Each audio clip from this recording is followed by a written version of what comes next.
Welcome back to College Football Addiction. I've got Drake C. Toll locked on Big 12, talking a little bit of holy war in the offseason. Maybe it spans back into the regular season. Our video presented by BetUS, we'll talk about them in a little bit. But there's some interesting allegations that have been proposed that BYU, though a program of faith, may not have acted the most holy.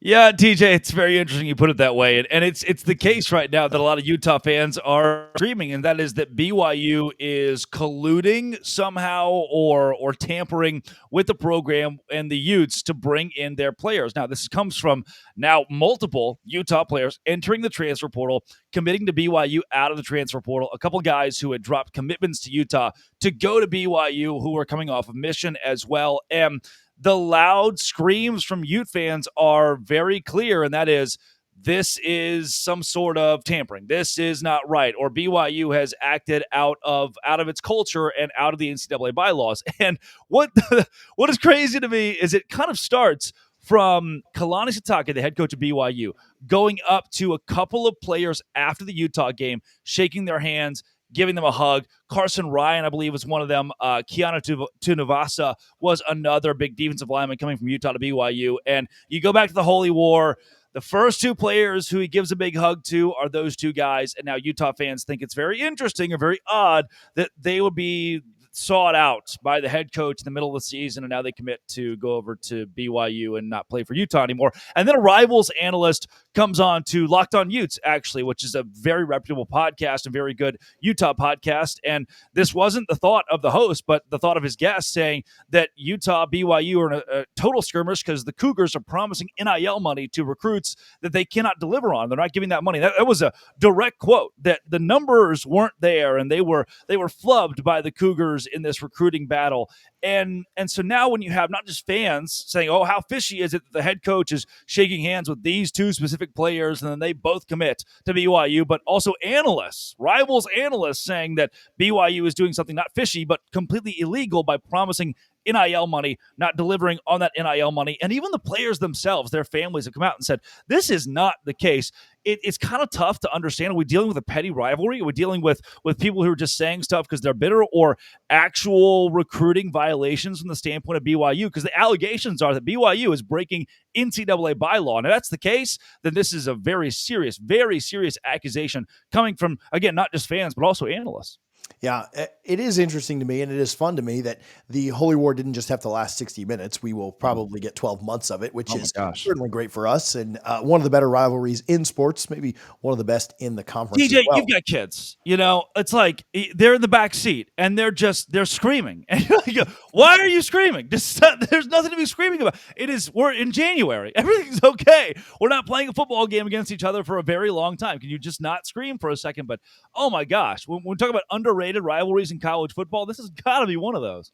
I'll get right back to chatting with Drake, but first, make sure that you are betting with BetUS this rest of the playoffs, the NFL playoffs, the NBA, the NHL, whatever you're looking to bet on, you can do it at BetUS. Make sure you're using our code YouTube150 for a 150% sign-up bonus on your first deposit. Your next two are at 125%. All of that up to $2,000. BetUS will get you taken care of. It's, again, YouTube150. We appreciate them for their support. Is there a Zapruder film of the BYU like the coaching staff seeing the players on that? Like, have they broken that down on Twitter and everywhere else? Connor Stallions is right there, right? He's in the front row. Stallions has the camera out and he's filming him. I guess it's a foreign concept to some people that a head coach would go to players that he recruited when they were in high school. It's so interesting. When you look at offer lists for all of these players coming out of high school, BYU and Utah are both there. Both institutions are, while BYU is very innately tied to the Church of Jesus Christ of Latter-day Saints, and that's their entire brand. They're the flagship university. Utah is as well. A large majority of their student body, a good portion of the football players are going on mission, and they are tied to that faith. So typically you'll see a player have both those offers. It's not rare for Kalani Sitake or Kyle Whittingham to hug or shake the hands of a player they recruited for 2, 3, 4 years, built a relationship with when they were in high school. I just don't. To me, that's where I really get confused here. How are we nitpicking? this guy shook a player's hand post-game. I played junior high football. We shook the hands of the opposing team post-game. We weren't colluding. There was no, our junior high head coach wasn't trying to get the best seventh grader in the county to come over and play for us. We were just saying good game, on guys that we would go to the movies with that very next week or play travel baseball with. Crazy to me that this rivalry is taking the turn of the accusation that BYU, because of who their head coach shook hands with post-game, is somehow trying to steal Utah players illegally. Is this just sour grapes from Utah? All the calls to go independent, the calls to leave. It feels like since the moment, I will back up, it feels like since the moment they got in the Big 12, I am not a Utah fan or hater. So as an outsider, it feels like from the moment they got in the Big 12, they thought they were too good for it. And I'm sure that not living up to expectations this year, nobody's in a good mood, whether they're inside the building, outside the building, accusing refs of this, that, and the other. Is this just sour grapes or what's the situation with Utah? Sour grapes is probably a way to put it. I mean, when you're projected to do a college football playoff level, season. What continues to blow my mind is Utah had every opportunity to go 11-1 this year. Their quarterback goes down, and then from there they give up, and it, to this day, doesn't make any sense to me how one player, even your quarterback who's so vital, could go down and Utah could fall apart. If I'm a fan of that university, and I'll say this, I'm a fan of every Big 12 team. The more that Arizona State wins, the more that I win. The more that UCF wins, if they go 12-0, then I win. I want more and more elite teams in this conference. I think Utah could have been that. And as baffling as it is for an outsider like me that Utah would go 5-7, miss a bowl game, it's even more baffling for their fan base that the expectation is Big 12 championship, college football playoff. Now, not only are they losing the vast majority of their season going 5-7, but BYU is taking some of their players, or players that were not just contributors but could have been long-term contributors. Of course you're upset. Of course you're unhappy. This goes for Florida State, Alabama, and Auburn. It goes for even Texas Tech and Texas, or A&M and Texas. The second that a guy leaves your school and goes to your direct rival, and then other players start doing the same thing, you're ticked off. You want some sort of excuse. You need a coping mechanism. If you're a Utah fan, that coping mechanism post 5-7 is to say, well, somebody must be cheating. There has to be something illegal going on. Otherwise, there's no way players would leave Utah and go to BYU. So I don't know if I understood, TJ, the depth of this rivalry, that when Utah goes 5-7, the blame is not necessarily on the coaching staff. The blame is now on BYU. But that's the making of a great rivalry, right? Yeah. Where as soon as that team's bad, they can just blame the rival for doing something illegal. That's awesome. That's only going to draw eyeballs nationally. And when 2 months ago, the Utah athletic director was saying, we were excited to be in the Big 12, we're not right now, this just adds more and more fuel to that fire to say, Utah, I mean, you're spiteful, sure. The sour grapes are there, sure. But what is your place long-term in the Big 12? Where does Utah fit in? Do they fit in? Do they want to fit in? We're going to really have to answer that in this upcoming season.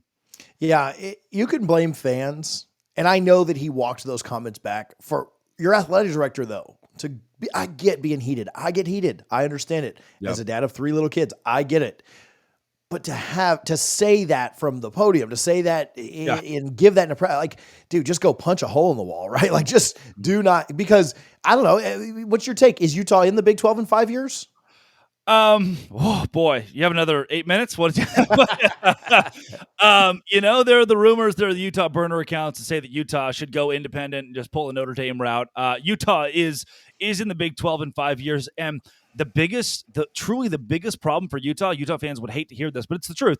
They have backed themselves into a corner where they can't leave. A year ago, I would have said differently. Okay, if there's anybody in the Big 12 who could work a backdoor deal into the Big 10, it's probably Utah. Today, they look a lot less desirable after 5-7, and after that, their athletic director pulled his pants down and showed his butt to everybody in America. I just don't know that anybody is going to chase after Utah. They're definitely in the Big 12 in 5 years because they've started to cut short the avenues out. Drake, where can people follow you? Where can they get more of your content? At LO Big 12 or at Drake C. Toll on Twitter, and wherever you find your podcast with Locked On Big 12. Thanks, buddy. Oh, yeah. I appreciate you so much for watching this video on college football addiction. If you haven't already, do us a favor. Hit that subscribe button. If you loved it, hated it, had questions, had concerns, had complaints, or just thought we were spot on tonight, hit that button for me. We are inching closer to 20,000 subscribers, and we would love if you helped us get there. Appreciate, again, BetUS for their support. Appreciate Drake C. Toll for coming on and chatting with us today. We will talk to you soon here on College Football Addiction.